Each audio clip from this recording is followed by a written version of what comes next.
Hello everyone, welcome back to my channel. আজ রবিবার আর জামাই ষষ্ঠী। আর জামাই ষষ্ঠীর দিনটা আমরা কীভাবে কাটালাম তোমরা দেখতে থাকো ফুল ভিডিওটা। আর আমার জামাইবাবুকেও দেখে নিও।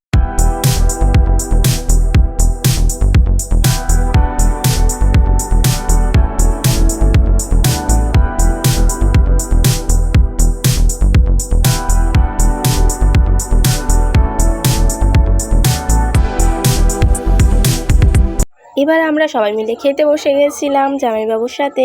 দেখতে থাকো। বসে পড়েছি জামাইবাবুর সাথে। চলো দেখতে থাকি জামাই ষষ্ঠীর দিন সবাই কি কি করছে।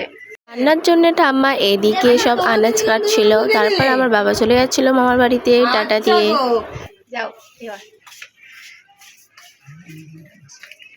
দুপুরবেলা আমরা এবার খেতে বসে গেছিলাম। বাবা মামার বাড়ি থেকে চলে এসেছে ষষ্ঠীকে, আর দিদা আমাদের গিফট পাঠিয়েছে। দেখা যাক যে ব্যাগের ভেতর কি গিফট আছে, তোমরা দেখতে থাকো বন্ধুরা।